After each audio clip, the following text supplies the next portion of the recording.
Did you know that on February 2nd, 2008, a 24-year-old real estate agent walked into what appeared to be a routine property showing and was murdered in what investigators would later describe as a highly organized, targeted killing? No robbery, no sexual assault, no signs of forced entry, just a carefully constructed appointment and two suspects who have never been identified.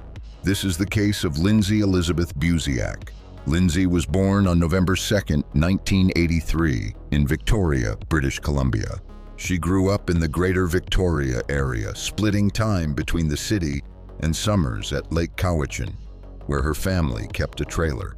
Her parents divorced in the mid-1990s, but she remained close to both her mother, Evelyn, and her father, Jeff.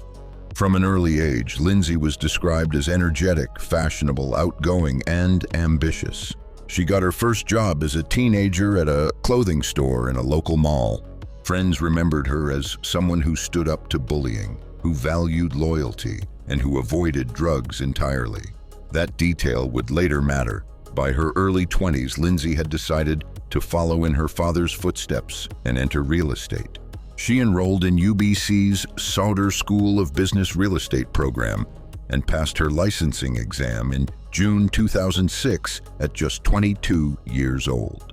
At the time, she was one of only about 20 licensed realtors under 25 in the entire Greater Victoria region. She began at a smaller brokerage before moving to Remax Chemison, a more established agency.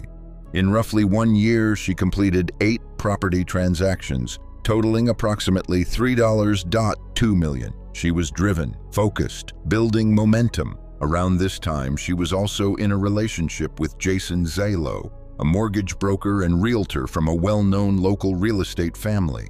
The Zalo family owned multiple properties and were established figures in Victoria's property market. Lindsay and Jason were living together in a condo owned by Jason's family. However, in late 2007, Lindsay confided to her father that the relationship was strained. She felt Jason lacked ambition compared to her own drive. She reportedly considered ending the relationship, though publicly they still appeared united. In January 2008, the couple took a trip to Whistler with Jason's family. After returning, Lindsay told her mother the trip had helped and that things seemed better. Then came the phone call. In late January 2008, Lindsay received a call from a woman speaking with what she described as a heavy foreign accent. The woman claimed she and her husband were wealthy newcomers relocating to Victoria. They needed to buy immediately. Their requirements were extremely specific. Newly built home, vacant, around $1 million, separate suite for a housekeeper, quick possession. The urgency was unusual. In real estate, million-dollar purchases rarely happen within days without prior groundwork. Lindsay asked how they obtained her personal cell number. The woman vaguely referenced a referral from a friend of her husband. Lindsay attempted to verify this referral. No one in her network recognized the names. She asked colleagues to search internal databases. No results. The identities appeared fabricated. She saved the contact in her phone as $1 million, excited but uneasy. She told her father she had a bad feeling. She told coworkers something didn't feel right.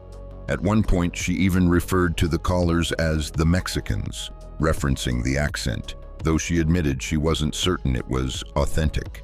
Despite the red flags, she agreed to the showing. The appointment was set for Saturday, February 2nd, 2008 at 5:30 p.m. The chosen property, 1702 D'Souza Place in the Gordon Head neighborhood of Saanich. Important details about this property and location. Newly built, vacant, on a small cul-de-sac with only 4 houses, 2 homes still under construction, minimal foot traffic, quiet residential area. The street was so new it didn't properly appear on Jason's GPS. The house had been built by developer Joe Dusa, who had business connections to Jason's mother, Shirley Zalo. On February 1st, the day before the showing, Shirley visited Lindsay and Jason at their condo. While there, she overheard part of Lindsay's phone conversation finalizing the showing details. Shirley later said she felt concerned, and even offered to conduct the showing herself. Lindsay declined. On the morning of February 2nd, the mysterious woman called the condo's landline. Jason answered. He later described the same accent. That afternoon, Lindsay went to her office. She appeared visibly nervous. She asked colleagues again to search the names and phone numbers. Nothing. Co-workers offered to accompany her to the showing. She declined again, stating Jason would meet her there. At approximately 5:29 p.m., Lindsay accessed the lockbox at 1702 D'Souza Place to retrieve the key. Neighbors observed a man and woman arriving on foot around 5:30 p.m., not in a visible vehicle. On foot.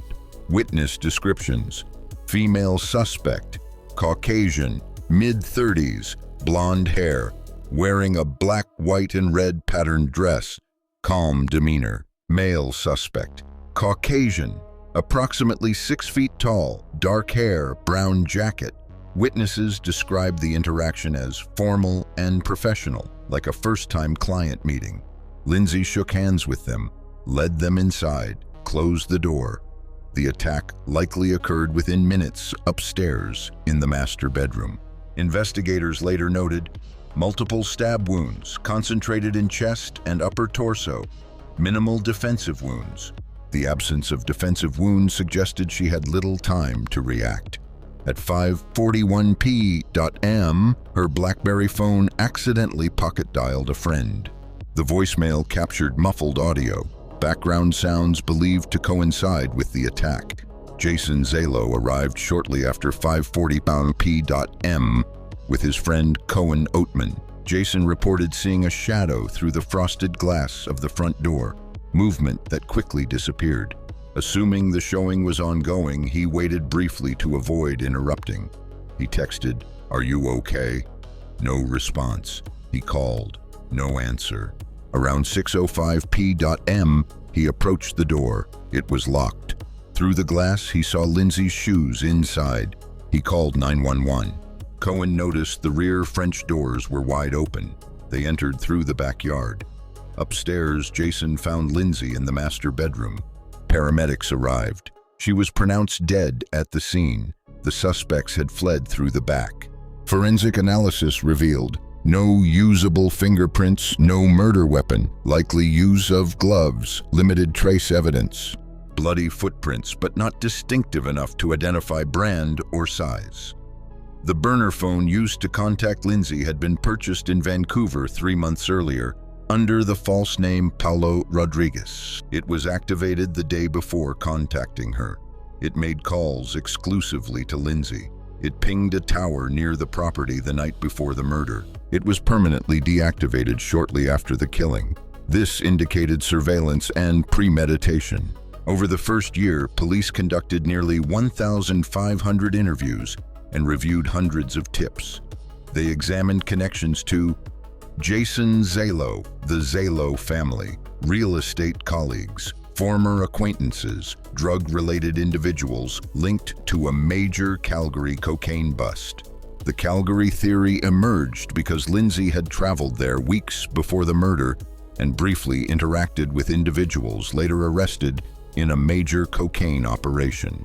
However, police ultimately found no evidence she was involved or had knowledge of criminal activity. Jason Zalo was publicly cleared. He provided surveillance-backed alibi evidence, passed a polygraph, and cooperated extensively. Police have consistently maintained this was a targeted killing. Not random, not a burglary, not a spontaneous crime of passion. Targeted. As of today, the case remains unsolved. Investigators have hinted that they believe they understand the broader structure of what happened, suggesting multiple individuals may have been involved. But they lack the final piece of evidence required to lay charges.